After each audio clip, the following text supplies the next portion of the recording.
Hello दोस्तों, Jharkhand GK का आज का क्लास में हम लोग बात करेंगे प्रागैतिहासिक काल में झारखंड। तो सबसे पहले जो प्रागैतिहासिक काल है उसको क्या डिफाइन करते हैं हम लोग, तीन भागों में बांटते हैं।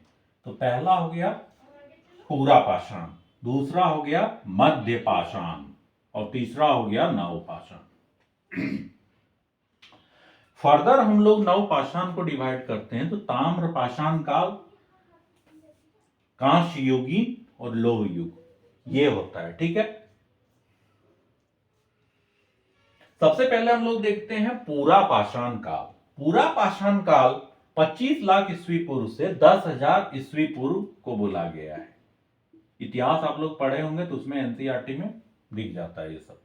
इसमें क्या होता था कि आखेटक थे और खाद्य संग्राहक। आखेट खेलना का मतलब होता है कि तीर धनुष लिए हैं या फिर एक लकड़ी उकड़ी पत्थर का ये लिए हैं, किसी से भी नहीं होता है। हम लोग बचपन में जब आम जाते थे दूसरे का बगीचा से तोड़ने, क्या करते थे, पत्थर रखते थे, मार दे पत्थर दे पत्थर, तोड़ के एकदम पूरा आम एकदम जुम्मा ये कर लिए, इकट्ठा कर लिए, उसके बाद सब हम लोग उसको नमक मिर्ची लगा के खाते थे। तो वो भी एक आखेटक हो गया कि नहीं, है ना। उसी टाइप का था कि इन लोगों को तब क्या था, आखेटक थे, खाद्य संग्राहक थे और कृषि का ज्ञान नहीं था, पशुपालन भी नहीं था, मतलब कुछ नहीं। आप एक सोचिए ना कि एक आदमी को कुछ नहीं आता है, बस जो सामने दिखा उसको ये करना है, उसको खाना है, उसको ना पकाना है ना कुछ करना है, कोई भी चीज का नॉलेज नहीं, बस अपना पेट भर लेना है ना।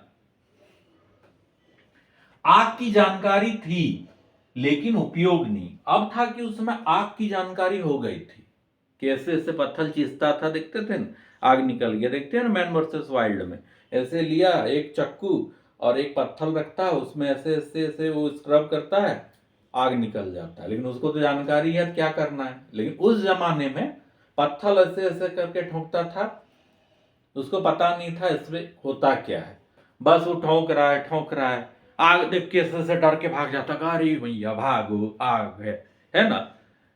लेकिन धीरे धीरे इसमें क्या हुआ, तो ये जो पूरा पाषाण काल है ये कहां पे है, अब झारखंड की बात करें हजारीबाग में, फिर बोकारो में, फिर रांची में, फिर देवघर में, फिर पूर्वी सिंहभूम और पश्चिमी सिंहभूम मतलब जमशेदपुर एरिया में।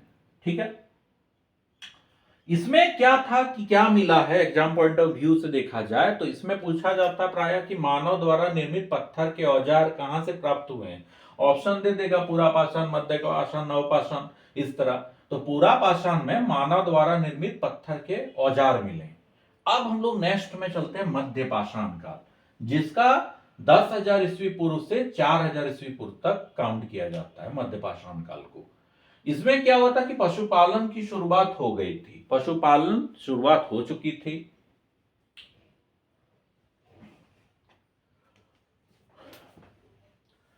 दुमका, पलामू, धनबाद, रांची, पूर्वी और पश्चिमी सिंहभूम, ठीक है, मध्य पाषाण काल माना जाता है। यहां पे मतलब मिले अवशेष सब। अब है नव पाषाण काल, नेक्स्ट 10,000 ईस्वी पूर्व से 1,000 ईस्वी पूर्व। इसमें क्या हुआ कि कृषि की शुरुआत हो चुकी थी, आग का उपयोग और कुंभाकारी मतलब जो होता है पकाना, मिट्टी का बर्तन, ये वो सब वो लोग सीख चुके थे। ठीक है, इसमें नव पाषाण काल में रांची, लोहरदगा, पूर्वी और पश्चिमी सिंहभूम, यहां पे इनके अवशेष मिले हैं। और छोटा नागपुर में 16 हस्त कुठार मिले, छोटा नागपुर में 16 हस्त कुठार मिले। ये है नवपाषाण काल में। नेक्स्ट है ताम्र पाषाण काल, 4,000 से 1,000 ईस्वी पूर्व को ताम्र पाषाण काल कहा जाता है। इसमें ताम्र का कैसे बनता है, तांबा, तो ये लोग क्या करते थे, पत्थर प्लस तांबा का उपयोग करते थे मिला के। ठीक है, मानव द्वारा प्रथम उपयोग की गई धातु तांबा ही थी। इतिहास अगर आप लोग पढ़ेंगे तो उसमें आपको मिल जाएगा कि मानव द्वारा उपयोग की गई प्रथम धातु तांबा।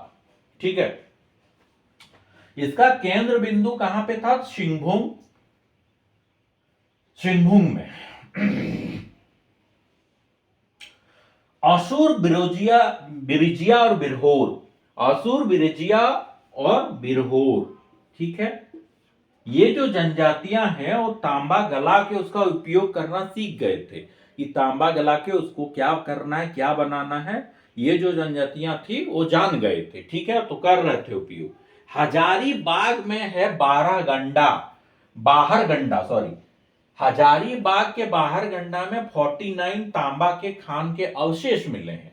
49 तांबा के खान के अवशेष मिले हैं। इससे पता चलता है कि वो यूज उससे तांबा को लाते थे और उसका उपयोग करते थे, ठीक है। अब है कांस्य युगी, कांस्य युग। कांस्य कैसे बनता है, तो तांबा केमिस्ट्री में अगर हम पढ़ेंगे तो तांबा और टीन को जब हम मिलाते हैं तो कांसा बनता है, ठीक है। तो असुर विरजिया इसके आरंभकर्ता माने जाते हैं। कांसा का कौन, असुर और विरजिया जो थे जनजाति, तो इसके आरंभकर्ता माने जाते हैं, मैंने वो इंट्रोड्यूस किए थे। अब है लोहा, लोह युग। तो असुर और बिरजिया लोहा का उपयोग करते थे। मेसोपोटामिया तक व्यापार फैला हुआ था, मतलब यहां से जो लोहा होता था विदेश में भी व्यापार के लिए भेजा जाता था। जैसे मेसोपोटामिया में हड़प्पा संस्कृति अगर आप लोग पढ़ेंगे तो उसमें आप व्यापार को पढ़िएगा तो उसमें आपको दिख जाएगा कि विदेशों से, उसमें एक नाम ये जिक्र मेसोपोटामिया इसका भी किया गया है, ठीक है। और वहां की जो दशमिक है वहां पे तलवार का निर्माण किया जाता था, देखते थे तलवार ठुंग ठुंग ठुंग ठुंग ठुंग ठुंग युद्ध लड़ा जाता था पहले। तो तलवार निर्माण वहां पे होता था पहले। आजकल तो तोप, बंदूक, रफाल ये सब बनता है ना, पहले तलवार से युद्ध लड़ा जाता था। लो युग में ये हो गया 10वीं युग निर्माण। ये था प्रागैतिहासिक काल में झारखंड का था एक इंट्रोडक्शन। यहां लो युग तक मैंने पढ़ाया पार्ट 1, इसका नेक्स्ट मैं आगे में पढ़ाऊंगा। होप आपको अच्छा लगा होगा। Thanks for watching.